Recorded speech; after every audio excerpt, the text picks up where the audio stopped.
Hello, thank you for joining us for this online recorded session regarding resources and supports for families during the COVID-19 pandemic. My name is Bryan Klimkiewicz. I am the Special Education Division Director for Connecticut State Department of Education. I'm honored to represent the Bureau of Special Education within the department in our work to support the leadership of our Commissioner, Dr. Miguel Cardona, and Deputy Commissioners Charlene Russell Tucker and Desi Nesmith. For those of you that don't know me, I've served in my current role for 3 years. And prior to coming to the State Department, I worked in the role of paraprofessional, special education teacher, and as a special education administrator. The Bureau's mission is to provide leadership and ensure that students with disabilities receive free, appropriate public education that prepares them for college or training, employment, independent living, and community participation, and to ensure compliance with special education laws and regulations. I'm excited to be presenting with you today with my colleague, Jane Hampton Smith. I'll turn it over to Jane to introduce herself now. Hey, Brian. Hello, everybody. My name is Jane Hampton Smith, and I've been with the Connecticut Parent Advocacy Center, or CPAC, for almost 19 years. The mission of the Connecticut Parent Advocacy Center is to educate, support, and empower Connecticut's diverse families of children and youth with disabilities or chronic conditions, ages birth to 26, and the professionals who serve them. We believe that all families will have the confidence, knowledge, and understanding they need to effectively advocate for their children and to partner with professionals to ensure the children and youth grow and learn to their full potential. We've been busy at CPAC talking to families who are all seeking answers and trying hard to support their children's learning at home. We continue to be available to families to provide information and resources to support their efforts on behalf of their children. Thanks, Jane.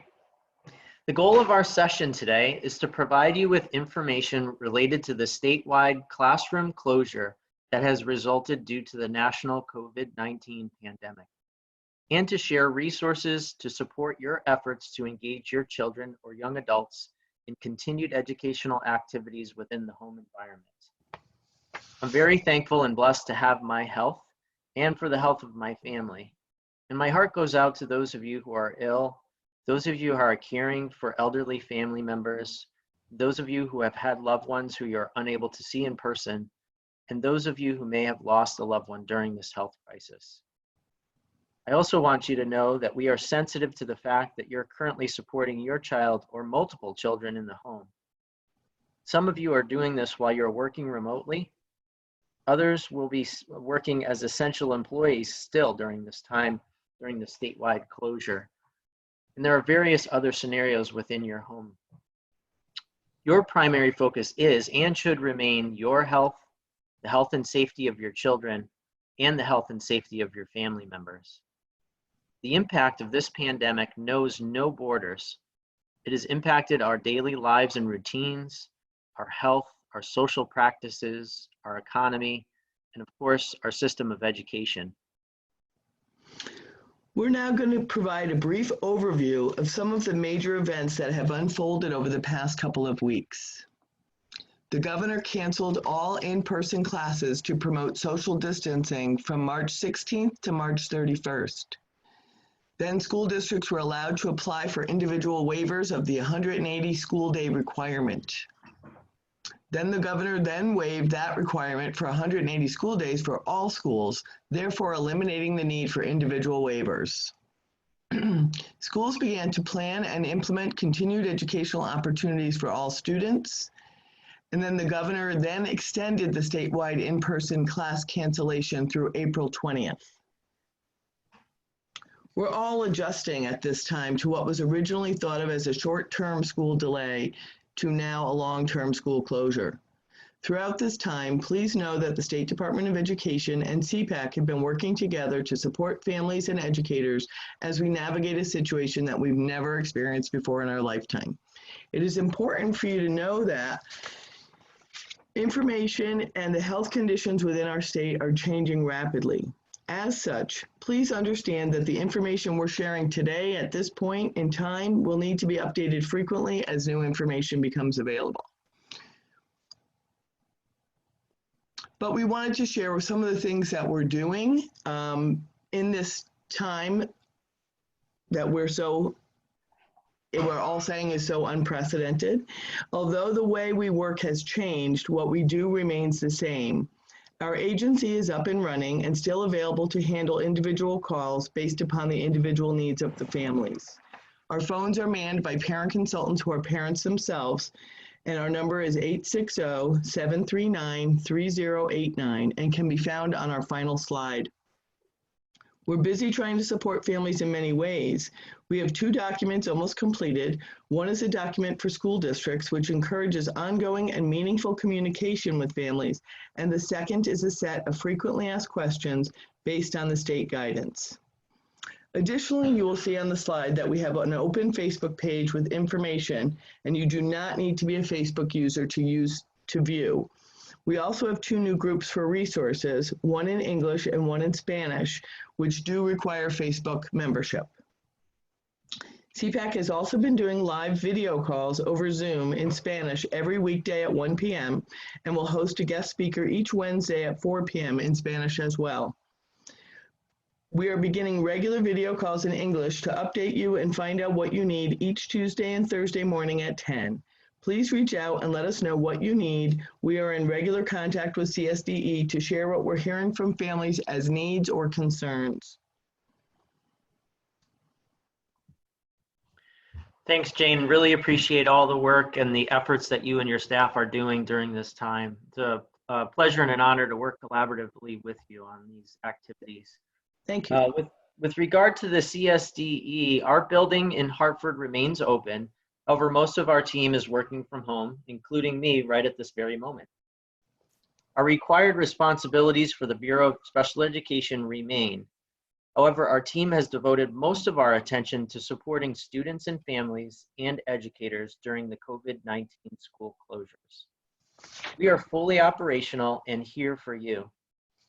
Throughout the last 2 weeks, our leadership team has met frequently to mobilize our efforts to support educators and families in the following ways. First of all, guidance. Jane mentioned a few of the documents that have been worked on collaboratively to inform parents. I'd like to once again thank CPAC for their work to gather information so that we can hear directly from you. Additionally, we've been in frequent communication with our colleagues from other states as well as the federal government, who's released formal documents that have helped states to navigate this situation. These documents can be accessed on the ed.gov website on the following link that you see on your screen now. Based upon the information that we've received at this time, the Bureau of Special Education has released a guidance document to school districts to address safety, the emphasis on frequent communication between home and school, and to maintain positive relationships with our families and students. Continued educational opportunities for students with IEPs, and finally, special education procedural requirements. This document will be updated frequently because, as mentioned earlier, as this pandemic unfolds, information and conditions change at a rapid pace. The IDEA does not address situations in which there are statewide school closures due to the health crisis, but the federal government has encouraged states and schools to engage in reasonable efforts and to use a common sense approach during such times. Resources. The BSE consultants have been collaborating with the RESC Alliance, CIRC, and CPAC, as well as our national partners to gather resources to support families in the home who are beginning to receive educational opportunities. The CSDE has also developed a parent series and professional series of webinars and short videos, this session being the first of such series for parents. This series will be posted on our website and shared within family networks. And finally, support. Many of our consultants, as I mentioned, are working from home, but our offices are open and operational, including our phone lines and email. BSE has dedicated 2 educational consultants specifically to answer your questions related to COVID-19 and special education. please call 860-713-6910 to speak with a consultant, or send your emails directly to Jay Brown and Jim Moriarty, whose information is posted on this PowerPoint. Our guidance documents and resources can also be found by clicking on the following link under resources.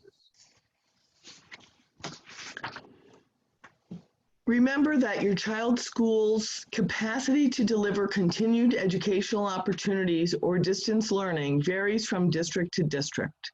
There are many factors that contribute to the variability, including but not limited to student access to technology and materials, educators' access to the school buildings, and working conditions for our educators.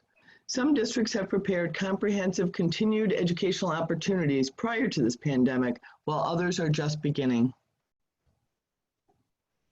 So what does that mean for children with IEPs and/or 504 accommodation plans? I just wanted to share a few important concepts with you that you should be aware of. First, equity.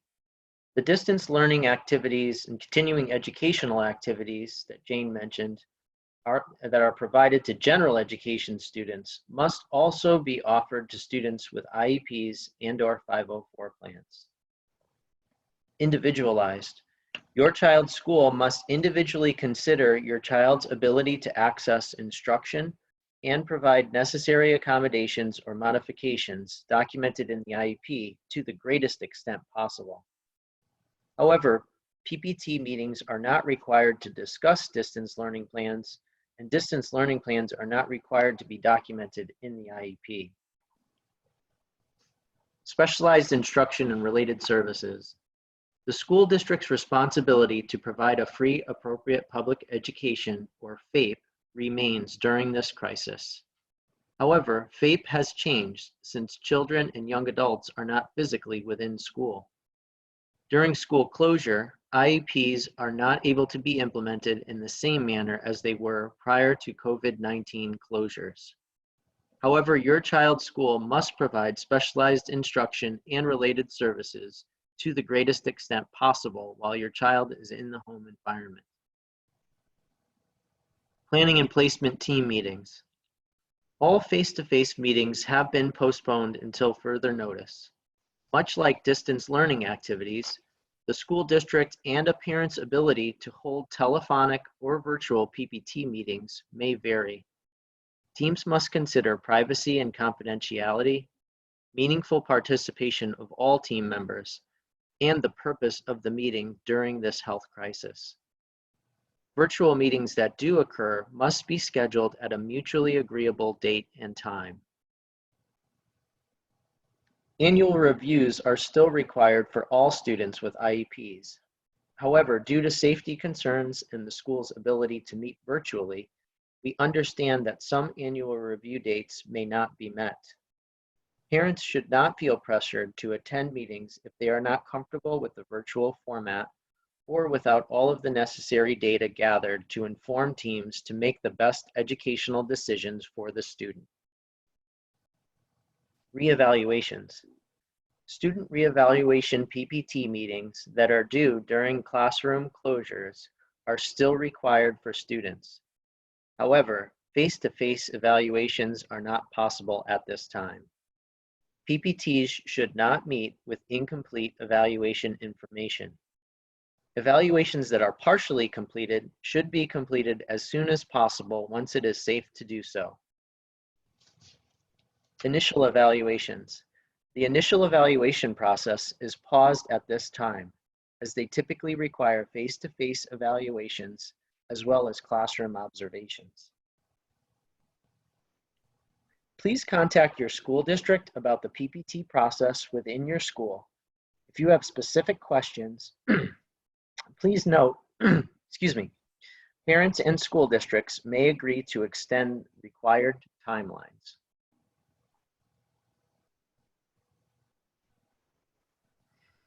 So once again, I wanted to thank you for the time that you've spent tuning into this informational session. CPAC and the CSDE are committed to continued support for parents and families. It's been an honor to collaborate with you today, Jane. Really appreciate it. The BSE is planning a series of webinars and recorded training sessions to provide further information. And please contact the BSE or CPAC to let us know topics that are important to you. And remember, we will get through this challenging time together. Thanks, Brian. And thanks for helping us support the families of Connecticut.